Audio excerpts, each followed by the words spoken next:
Good afternoon. Hi everybody. Georgia and I are on the upward and seaward today, and that's become quite a motto for Cape Townians over these past swelteringly hot Summer days. just doesn't end. Everybody's been going seawards and ironically cellarwards, because wine cellars have been busy and tasting rooms are picking up, and Sure I'm they so are. glad to see that post this time that all these beautiful big cellar doors were closed. So yeah, I think we're on a very good wicket when it comes to tasting and talking the wine story, to people and international people coming in again. So, and you know that I'm a big Sauvignon Blanc lover, and you opened this wine for me today, but I would like you just to give it a proper introduction to tell us and explain to us why this wine is a category at Spier, and why so many different wines at Spier. Well, it's not just a category at Spier. I think it's a category in the wine industry. Oh. And she's now got my Spier cap on. Are you talking about Sauvignon Blanc or Spier that's a stalwart? Spier as a whole, in this specific Sauvignon Blanc. So if you might not know, I started with this amazing company on the 1st of November last year. So yeah, we're just on 3 months down the line, and it's amazing. I mean, I don't think I've still gotten through the range they have in their stable.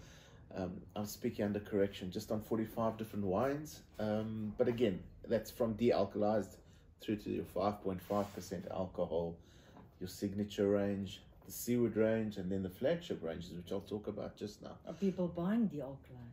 Yeah, they are. In fact, de-alkalized is picking up a lot, and overseas it's picking up. There's a lot of de-alkalized sold, as well as a 5.5% alcohol sold. But that's not what we're going to talk about, right? We're going to talk about the Seaward range. So in the Seaward range currently, there's a Sauvignon Blanc, a Chardonnay, a Shiraz, and a Cabernet Sauvignon. Sell it to me. Perhaps this is easy to sell. You just taste this one, it sells itself.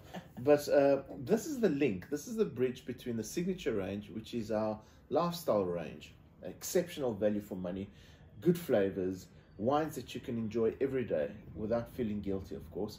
And this is, like I mentioned, it's the link between this the lifestyle range and our flagship wines, which starts off with a creative block going over the 21 Gables, and in the France case Smith, of course, which is the flagship wines.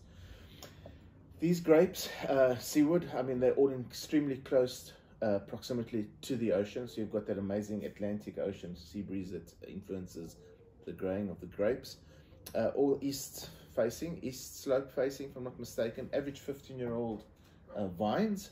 And yeah, I mean, you would never say that these wines are in the Stellenbosch area, you know, although they're coastal. I mean, it's exceptional how much influence the actual maritime has on this specific Sauvignon Blanc, for that matter, and the whole range. But you haven't tasted it. I've tasted probably a little bit too much of it over the past 3 months. But I'd love to hear your opinion. I'd love to hear your neutral opinion, of course. My neutral opinion. Because I'm not neutral. I'm going to give you a biased opinion. I can give you my opinion. Give whatever you want. My Sam. 5 cents. Just go ahead with it. Okay, I had a quick whiff, sniff.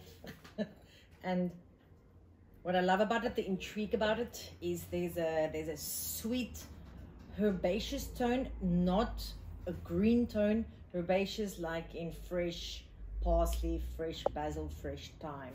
It's got that kind of seductive kitchen, you know, when I enter my kitchen and that's the smells I go and pick in the garden. It's got that. But then it's got a bit of a floral, like a sweet pea floral. There's no of that overt tropical. It's got more of a green kiwi, kind of green plum note to it. And I think the sweetness, again, I go to that sweet pea flower kind of character, but then there's a bit of a grenadella pulp. What I love about it too is that I think it's going to probably give me another introduction on the palate, but there's lots of layers of flavors built into it. So I hope it's got that fresh acidity, especially if it's got something like Seaward on the label. You expect it to have some of that minerality, like that seashell character, or like a bit of a salinity on the aftertaste. So I'm curious to taste it again. I had a quick sip inside. I wasn't really thinking about it. Yeah, because a bit too cold inside, but I think now it's dropped a little bit, which should be exceptional. Yeah, I think so. even that little bit of that pink musky sweet character, but I like that. That's like the thiol character in the wine. I enjoy that a lot. But definitely not an ester-driven wine, so it doesn't have all that frivolous notes. Taste this one, right? Which is not a bad thing. I'm not dissing up front Sauvignon Blancs, but give me a second, I'll try. I'll take another mouthful and then I'll quiet.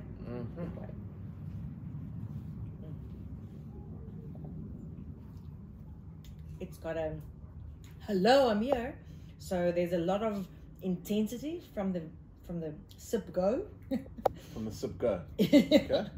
And it really envelops your palate, so it really arrests your palate. It's got a full mouthfeel, hasn't it? It's got a very good full mouthfeel, and now in the aftertaste you get a bit of that salinity and that cracked oyster shell kind of character when you just shucked an oyster, that little bit of comes off.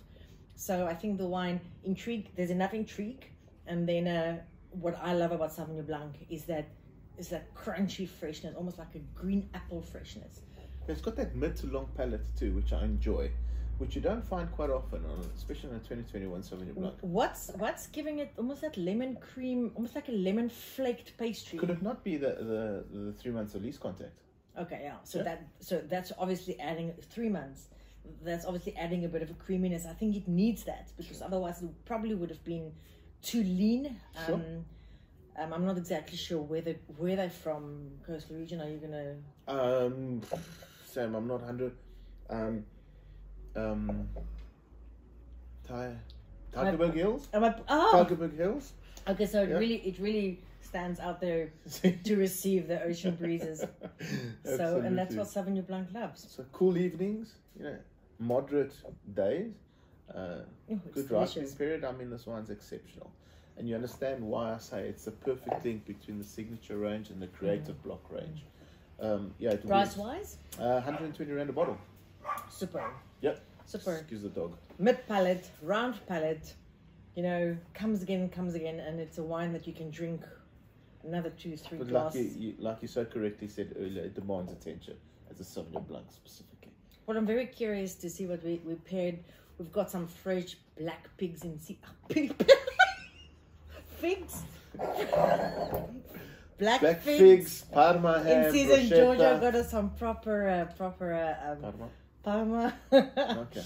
And so I think that's gonna tick all the boxes on like fruit and savory and salty and. So thank you for sharing. You're welcome to the Spier winemaking team, who I know are extremely busy at the moment, with Johan Jordan at the helm as cellar master. Good luck with this harvest. Long time no see. And then, of course, Franz Smith has just the other day celebrated 25 years at Spier. Wow. We pretty much put Spier on the map with regards to wines. So to all of them, congratulations. To the whole marketing and sales team, congratulations. Absolutely. And for what it's worth, it's a pleasure. It's a pleasure representing this brand. I believe in it. And I hope, I trust, and I believe I'll go forward with it for a very, very long time. Cheers.